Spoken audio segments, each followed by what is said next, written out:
हरि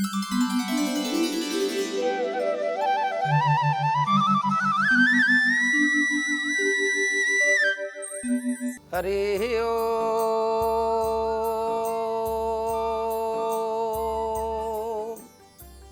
वरहापीडं नटवर वपुः कर्णयो कर्णिकारं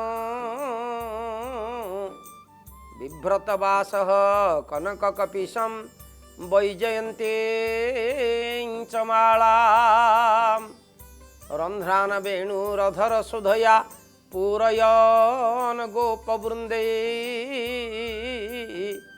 बृन्दारण्यं स्वपदरमणं प्राविशद्गीतकीर्ति। बोल भक्तवत्सल भगवान की, बोल कार्तिक महाव्रत की, बोल दामोदर महाराज की, बोल श्री जगन्नाथ भगवान की। आसंतु पंचम दिवसर कार्तिक महात्म कार्तिक महाव्रतर महात्म कथा आम श्रवण करिबा। सुखदेव गोस्वामी सुंदर भाव रे मुनिमान आगे कहउचंती।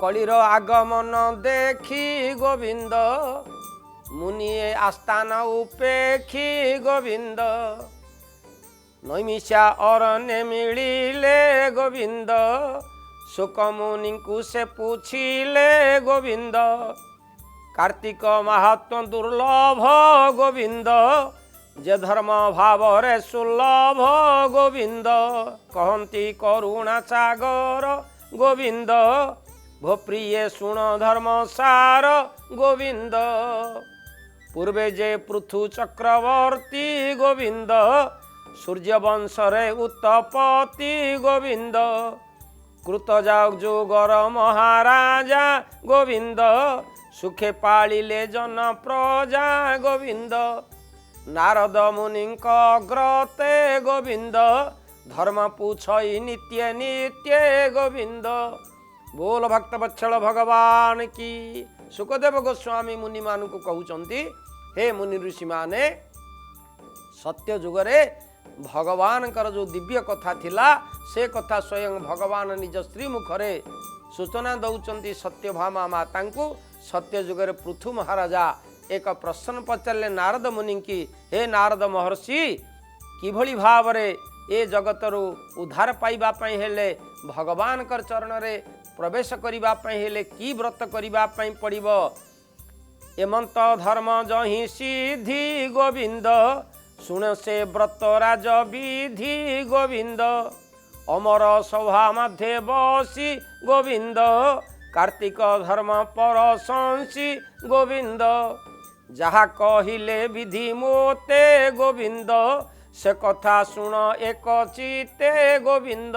नारद महर्षि सुंदर भाव रे राजा पृथु आगे प्रकाश कले, हे राजा पृथु तुम्हें तो ध्रुवंक वंशर जन्म ग्रहण करी जगतर परिपालन करुच भगवान कर शक्त्यावेश अवतार तुम निकटरे मु एक गुप्त कथा कहूची देवसभा जहा मते ब्रह्मा सूचना देइथिले से कथा तुमको मु कहूची।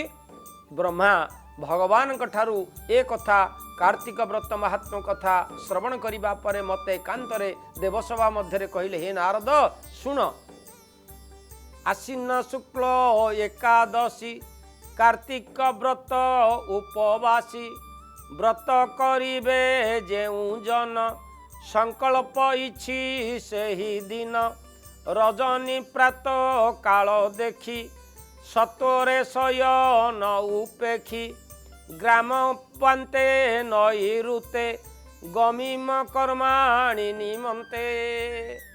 नारद महर्षि आगे ब्रह्मा जहाँ कही नारद महर्षि से कथा पृथु महाराज कहले, हे राजा पृथु कार्तिक व्रत अवलंबन करने हेले आश्विन मास शुक्ल पक्ष एकादशी दिन तुम्हें उपवास करी व्रतर आरंभ करिब एवं संकल्प करिब भगवान कर पादार बिंदरे ओं विष्णु विष्णु विष्णु शुक्लांबरं धरं विष्णु शशिवर्णं चतुर्भुजं प्रसन्नं वदनं ध्यायेत् सर्वविघ्नोपशान्तये श्रुते सकल कल्याणं भाजनं जत्र जायते पुरुषस्तमजं नित्यं व्रजामि शरणं हरि।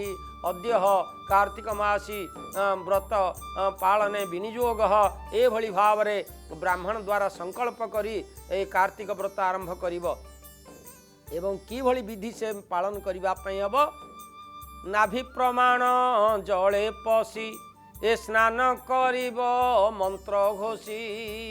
गंगा नारायण विष्णु बोली विचार करी मुखरे उच्चारण करिब गंगा नारायण विष्णु। भगवान कर चरणार बिंदर जो गंगा निर्गत होचंती विष्णुपद नखरु जो गंगा निर्गत होचंती से गंगा को स्मरण करी गंगा नारायण विष्णु बोली विचार करी नाभि प्रमाण जल पशि स्नान करिब एवं मंत्र उच्चारण करिब। सुमरी देव जनार्दन गोविंद व्रते करिब निवेदन गोविंद। हे देव देव लक्ष्मीपति गोविंद ए मोर व्रत तव प्रीति गोविंद। कार्तिक प्रातः स्नान फल गोविंद सुदया करी आदि मूल गोविंद। अशेष जन्म पाप हर गोविंद दुख नाशन बाना तोर गोविंद।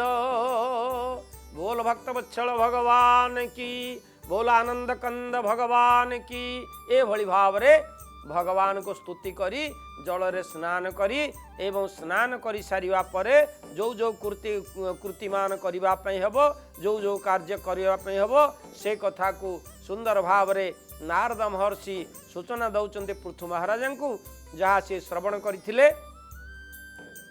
आदित्य देव जल दान गोविंद बोलिब नाम निरंजन गोविंद। स्नान कर सारा परे सूर्य नारायण को स्मरण करी जबा कुसुम संकाशम काश्यपेय महाद्युतिम ध्वांतारी सर्व पाप घुन प्रणतस्मि दिवाकर कही ए भली भाव रे जल अर्पण करिब भगवान सूर्य नारायण को एवं सूर्य नारायण को नमस्कार करिब।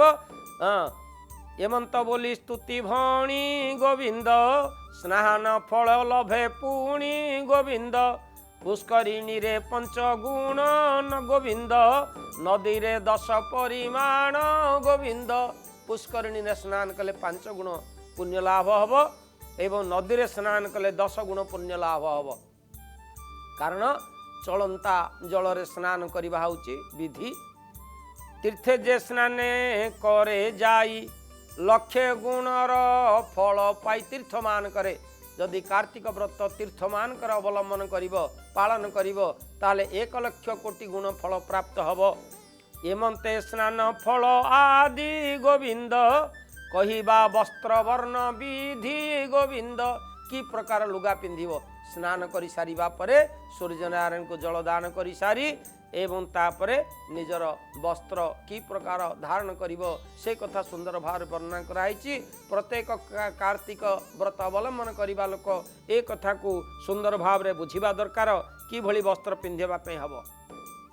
न पिंधि कला रंग वास शुक्ल बस न विशेष अथवा पीत वस्त्र पिंधि आवर वस्त्र नोहे सीधी।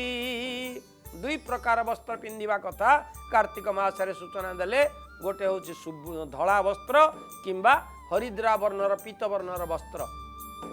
ये 2 प्रकार वस्त्र परिधान करिब। प्रथम हूँ शुक्ल वर्णर वस्त्र जदि शुक्ल वर्णर वस्त्र नहला ताहाले हरिद्रा वर्णर वस्त्र पिंधि कार्तिक व्रत अवलंबन करिब।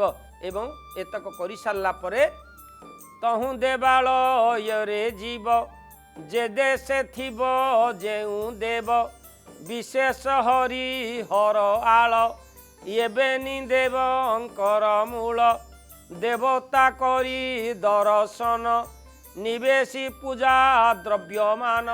स्नान करी सारी सूर्य नारायण को जलदान करी वस्त्र परिधान करी निजर जहाँ श्रृंगार करिबा कथा तिलक इत्यादि समापन करी तापरे देवतालय को जीव।